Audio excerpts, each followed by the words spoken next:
வணக்கம். கடந்த ஒரு சில மாதங்களில் தமிழகத்தில் தொடர்ந்து பல்வேறு பிரச்சனைகள், குறிப்பாக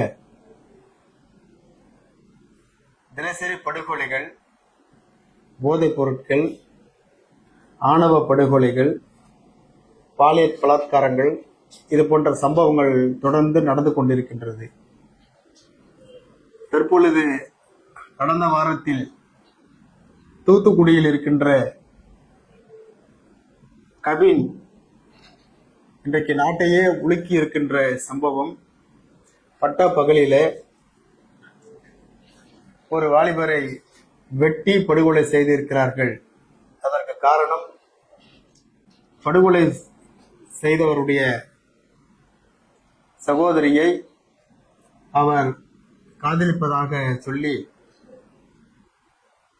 இருவேர் சமூகத்தை சார்ந்தவள் என்கின்ற காரணத்தினால் படுகொலை செய்திருக்கிறார்கள். ஆக இது புதிது அல்ல. இதுவரையில் 2021 இன்று வரை கணக்கெடுத்துக் கொண்டால் ஆணவ படுகொலைகள் எண்ணில் அடங்கா இருக்கின்றது.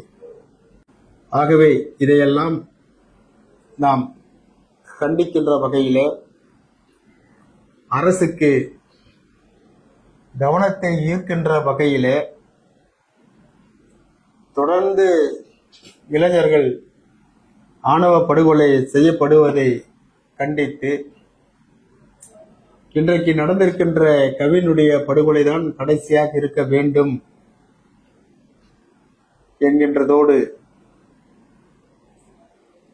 தமிழ்நாடு அரசு உடனடியாக சட்டமன்றத்தை கூட்டி ஒரு புதிய சட்டத்தை, ஆணவ படுகொலையை தடுக்கின்ற சட்டத்தை உடனடியாக நிறைவேற்ற வேண்டும் என்று புரட்சி பாரதம் ஏற்கனவே சட்டமன்றத்திலும் அதேபோல் விழிக்கண் கூட்டத்திலும் நாம் சொல்லி இருக்கின்றோம். அதை அரசுக்கு மீண்டும் நினைவுபடுத்துகின்ற வகையிலே வருகின்ற 8ஆம் தேதி தமிழ்நாடு முழுக்க இருக்கின்ற மாவட்ட தலைநகரங்களிலே புரட்சி பாரதம் தொண்டர்கள் இந்த ஆணவ படுகொலையை அரசினுடைய கவனத்தை ஈர்க்கின்ற வகையிலே அவசர சட்டம் பிறப்பிக்கப்பட வேண்டும் என்று இந்த போராட்டம் நடைபெற இருக்கின்றது. நம்முடைய புரட்சி பாரதம் தொண்டர்கள் அந்தந்த ஒருங்கிணைந்த மாவட்ட தலைநகரங்களிலே இந்த போராட்டத்தை நீங்கள் கையில் எடுக்க வேண்டும் என்று இந்த நேரத்திலே நான் தெரிவித்துக் கொள்வதோடு, நம்முடைய தலைமை நிர்வாகிகள் ஒவ்வொரு மாவட்டத்திற்கும் யார் யார் எந்தெந்த மாவட்டத்திற்கு செல்கிறார்கள் என்கின்ற ஒரு அறிவிப்பு நாளை காலை அனைவருக்கும் வந்துவிடும்.